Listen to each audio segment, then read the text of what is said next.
Hi everyone and welcome back to Mull It Over. This week, let's discuss the premier aggro deck from United in Stormwind, Shadow Priest.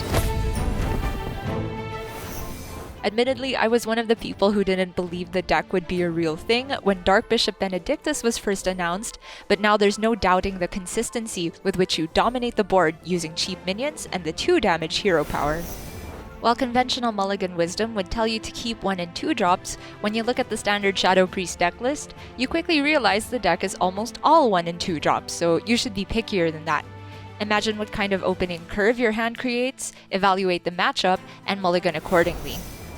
When going first versus Trahizan's Brute Demon Hunter, surrender full keeps Murloc Tinyfin, Frazzled Freshman, and Wriggling Horror. Freshman is the most immediate stats you can get on turn 1, so it's an insta-keep, but the 2 others are more situational. Brute Demon Hunter doesn't run any removal to kill 4 health, so Surrender knows the Wriggling will get at least 1 minion to buff guaranteed. With the Tinyfin, it can buff 2. With that in mind, at first I thought Surrender would hold the Tinyfin back for turn 2 in case Trahizan had Tusk Piercer to kill it, but with the draw of Cult Neophyte, Surrender cleverly chooses to play the Tinyfin immediately. That's because Tusk Piercer or Hero Power implies no quest on turn 1, which means Surrender's Cult Neophyte on turn 2 makes the quest take up Trahizan's entire next turn. Both minions survive for Surrender to buff with Wriggling Horror, and with Void Touched Attendant joining the party, it's the perfect storm of aggro. Neophyte is so disruptive to Brute Demon Hunter's draw game plan that we see Dreadeye keep it even without a guaranteed curve. It's reasonable to assume the deck would give him good ways to spend his mana anyway, so prioritizing Neophyte is a decent strategy. That's true versus Quest Mage, Quest Shaman, and non-aggro Druids too. When going second, sometimes you can toss a 1-drop altogether and look for a coin 2-drop into 2-drop curve.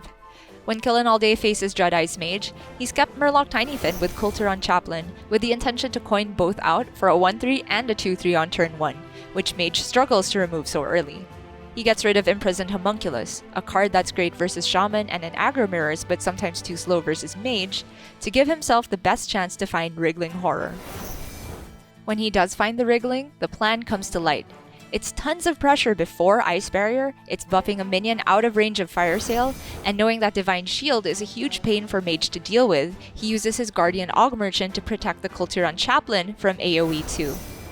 Psycho is also going second versus Floki's Handlock, and although he's running an unusual deck list, of course he still got Void Touched Attendant, which is probably the best card in the mulligan across all matchups. He keeps one along with Cult Neophyte, intending to build a high-pressure board and drop the Neo to prevent Floki's Soul Rend turn. As a side note, I think Imprisoned Homunculus even on turn 1 isn't great in this matchup because it takes a while before it deals any damage and still dies to Soul Rend. Anyway, post-mulligan, Psycho gets the second Attendant and instantly coins both of them out. This is backbreaking to Handlock if they don't have exactly Drain Soul, because it makes their life taps so costly and it's way before Soul Rend comes online. Floki forces the ping with his Cult Neophyte rather than let Psycho play more threats, but Psycho still gets to push 6 damage. It's a ping again versus Floki's second Neophyte on turn 3, because at this point, Psycho doesn't even care if his board gets Soul Rended because he simply uses Raise Dead to get back 2 of his best minions. With the Attendants deterring Floki's taps, Floki gets stuck with 2 expensive Knolls in hand, and Psycho wins on both resources and damage. I called Psycho's version unusual because he cut Disciplinarian Gandling, another one of the highest win rate cards when kept in the mulligan, especially when going second. It allows you to build enormous boards as early as turn 3, as long as you have at least one of the 0-cost minions. Although Quest Shaman is a tough matchup, Give Please should be feeling good with this double keep because Frazzled Freshman is one of the best turn 1 plays, and the Gandling allows him to refill even past the first AoE from Bankyugi. When Frenetic faces Falcane's Brute Demon Hunter, he keeps a single Dusk Imp, which is obviously flimsy on its own but gets a lot better if he finds Void Touched Attendant, or, if you dream big, Gandling himself. Notice he also tosses Raise Dead, which is common to do in every matchup because they're the only targets to draw with Twilight Deceptor. On turn 2, Frenetic's already hovering over his Kulturon Chaplain, but deviates to Deceptor, because he knows his turn 3 is guaranteed to be Coin Gandling plus Imp, and having a Raise Dead would let him immediately get at least 2 4/4s. Even a Brute isn't enough to stop that, let alone the line Falcane has gone for with the 2/4 Spirit Jailers, which probably stave off any non-Gandling hands from Frenetic. Falcane's reaction should say it all because he knows what's coming as soon as Frenetic plays Coin on turn 3. When Frenetic faces Floki's Garrote Rogue, he prioritizes Imprisoned Homunculus, which trades favorably with most of Rogue's minions. But the Dormant means that Kulturan Chaplain won't likely have a good target on curve, so he tosses it. Without the early Gandling in hand this time, Frenetic plays out Desk Imp with the Attendant because it can't be value traded by Floki's Tempo Prize Plunderer. It isn't worth saving for a potential Gandling because Frenetic eventually wants to play Voracious Reader for maximum draws anyway. On turn 3, he dumps cards aggressively to get a double draw Reader protected by the Homunculus, so he's got plenty of resources. And by the time he draws Gandling, he's got enough mana to play more expensive minions with it anyway. My favorite Gandling game from last weekend was definitely Give Please versus Bankyugi on Handlock, where he starts off tossing Voracious Reader. You almost never keep that because it has terrible synergy if you pick up the second one and they lock each other in hand. It's a similar situation when you have Reader with Gandling. If you want to play Reader first, you never draw max, and if you play Gandling first, the Reader becomes a 4/4 with no bonus, and your other minions do that for much cheaper. After the Mulligan, Give Please's opening hand has both Raised Deads, so his Deceptor draws nothing. His turn 1 and turn 2 draws are Benedictus and Illucia, which means he gets almost zero early pressure and no cheap ammo for his Gandling. In short, it's a big yikes.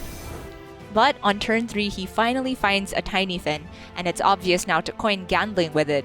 But the real genius was holding on to both the Raised Deads here. He could have played one to get a Tiny Fin back and immediately summon another 4/4, but he realizes Soul Rend is too big of a punish. Getting only one minion back from Raised Dead simply isn't enough resources for the situation. After Bankyugi kills his Gandling, Give Please has exactly 2 minions in the Raised Dead pool, Gandling and Tiny Fin, which by themselves can make a threatening board, so he cashes in both the Raised Deads immediately. Without having seen Soul Rend, Give Please holds back again on going all in with Gandling, realizing he has another good board refill if he just keeps the second Tiny Fin. So even after a giant Soul Rend from Bankyugi, Give Please has his third Gandling wave ready, this time protecting it with Guardian Og Merchant too. He later wins with the help of Illucia on turn 6, which gives Give Please the resources to take down Bankyugi's Baron Scavenger while still preserving enough attack on board for the 2-turn lethal. Now, it's no secret how much I hate this card, but we have to talk about Illucia's role in the deck. Most of the time, if you have a 2-turn lethal, you just end your turn with Illucia because the deck you give your opponent has 0 removal tools other than maybe Guardian Og Merchant, and even then it doesn't matter if all your minions have greater than 1 health. That means your opponent can't do anything but take trades. Sometimes they can't even play your cards because you give them Voracious Reader, which would draw back into your hand, and if they didn't have a board to begin with, they simply die.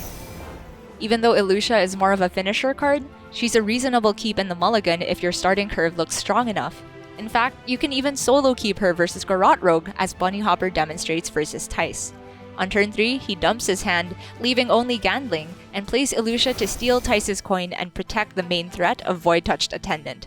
Because this is Rogue we're talking about, Bunny almost certainly gets a 1-cost minion to steal too, in this case Animated Broomstick, and if the Rogue has Preparation or Shadow Step 2 like Tice did, there's just no coming back even if Bunny doesn't have immediate lethal.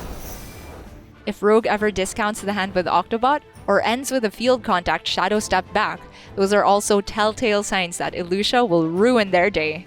Bankyugi's playing Control Priest here, but I can assure you Alutamu's reaction would have been the same versus Illucia from his Shadow Priest. Alright, I don't want to end this on a salty note, so here's my awful segue into the last topic for Shadow Priest. Playing versus Quest Shaman, your worst matchup. Or more specifically, playing around Perpetual Flame. Here we see Letta keep Kulturan Chaplain by itself because it's one of the best ways to buff a minion above that crucial 3 health breakpoint. On turn 2, with Attendant on board versus a Wandmaker, he plays Chaplain and Guardian Og Merchant to buff the same minion. The 1/4 Divine Shield is a buffer against Flame even if the Wandmaker takes off its Divine Shield. Okashinsuke takes that principle to the next level when he faces Bankyugi. On turn 3, he has Neophyte and Desk Imp on board versus Wandmaker. Even though pinging Wandmaker and playing Freshman sets up a buffer versus Perpetual Flame, he wants to play Wriggling as a priority to free up hand space for Voracious Reader. Even though he could buff Cult Neophyte for immediate damage, he realizes 2 and 3 health are essentially the same thing to Shaman, and buffs his Freshman from hand instead, while trading off the buffed Desk Imp.